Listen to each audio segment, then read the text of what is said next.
Right, so today we're going to have a little look at the jab. Now the jab is one of the first techniques you're ever going to learn when it comes to striking, but it's also going to be one of the most effective and essential tools you use. So the jab now is off your lead hand, so it doesn't matter which stance you're stood in, whether you're orthodox, whether you're southpaw, it's whichever hand is in front. Now your jab is your range finder.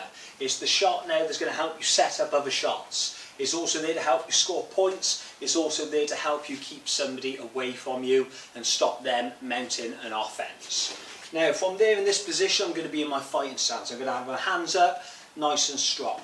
So my jab is off my lead hand like I said. So when you're jabbing now, the most essential thing with it is coming out straight. It's a straight line technique. So from there now, the main pointers of doing a jab. I'm going to keep my elbow in and it's an extension of the arm. So from there now I'm going to extend my arm out, rotating my hip, rotating my shoulder, rotating my fist into the target. And then I'm going to bring it back on the same path. Now very rarely are you ever on the spot when you're doing a jab. So it's very rare that I'm just going to be able to jab on the spot and hit that person. So we tend to take a little step. Most of the time I'm out of range when I'm throwing a shot, or I need to put myself in range. So from there now I'm going to utilise a little step. So I'm going to step with the front foot, simultaneously extending that arm out, so extending my elbow, twisting the fist, driving my hip and shoulder into the technique, whilst keeping my chin down and the other hand tight to my jaw, and I bring it back on the same path. A lot of people think the jab's just in the arm.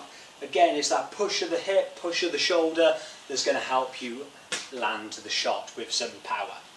So again, if I'm stepping, I'm getting my body weight behind it, which is all going to help me generate power in the technique. So the main pointers of the jab: elbow in, chin down, guard up, extend the arm out, step it in slightly, rotating the shoulder, rotating the hip, rotating the fist, bring it back on the same path. Now some of the biggest points I see when people do jabs that are mistakes, or is the reason why their jab is not effective, is usually because number one, they pull back to try and get power. So they pull back to go forward. Now if we're stepping, that's where I'm getting my power from. I don't need to pull back to go this way. I'm stepping my body weight and everything into the shot. Also now the other thing I notice is people pull their elbow up and they sort of bring their arm up and shoulder over to try and get power.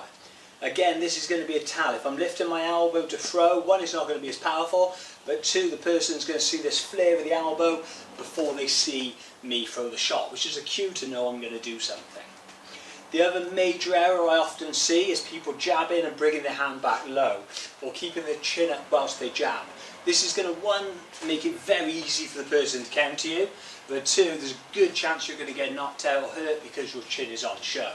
So again, we always want to keep our defences nice and tight, shell up, to make it very hard for the person to hit me if I'm jabbing.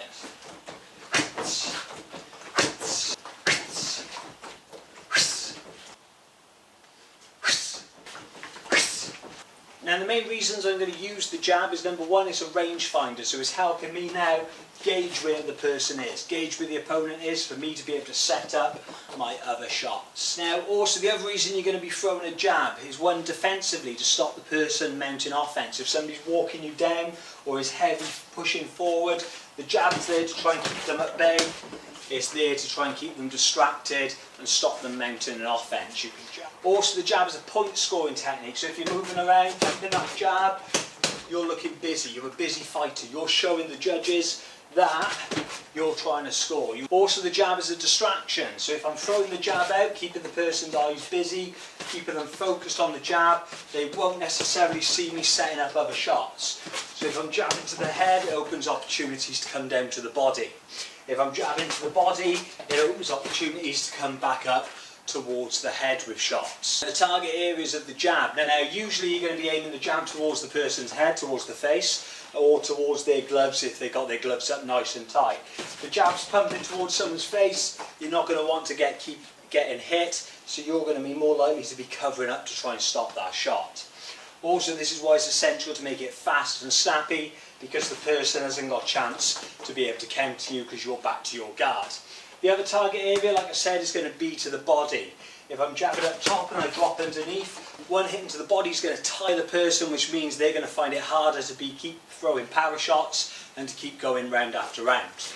The other target area we tend to throw to is the chest. This is usually if someone's trying to push forward and you're trying to stop them, because again, somebody who's very strong can walk through a jab towards the head, or they can be slipping and sliding it and getting out the way. It's quite hard if you're throwing a nice stiff jab to the body, to the chest area. It halts that person's movement coming forward. Now there's different ways we can throw the jab. We can throw a fast flicky jab, which is just sort of distracting the person. You can throw a stiff jab, which is intended to cause damage to the person. So again, this one now you're going to put a bit more weight behind it, sink into the floor as you land the shot, extending the hand out, digging in a little bit harder, or stepping in a little bit deeper. You can double the jab up, so you can be pumping the jab.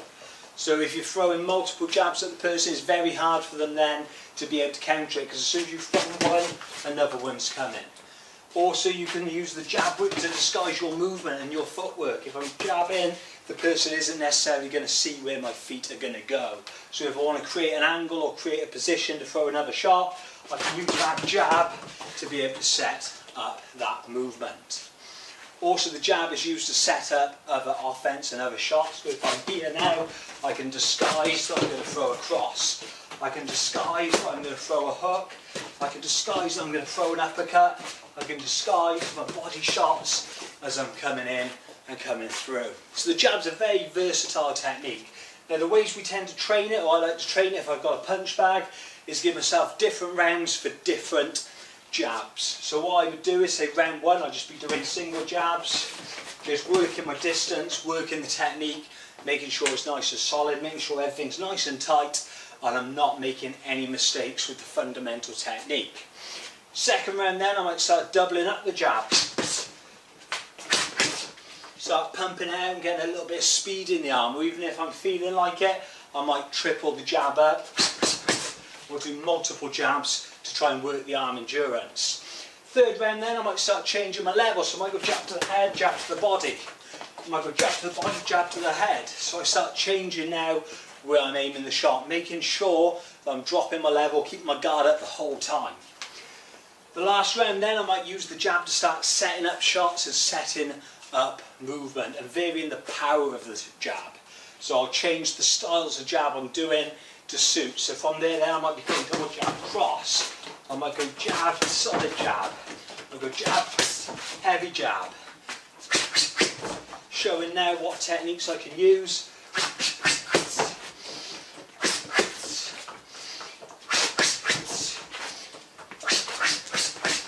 So I start then practicing using the jab to finish combos on. So I can use that jab to exit so the person's distracted again, so they can't see what I'm doing after I've moved or which direction I'm going to go, or they can't counter my power shot. So with the jab now, it's very good to start a combination and finish a combination. Now my advice would be play around with the jab. Make sure your jab is fundamentally sound.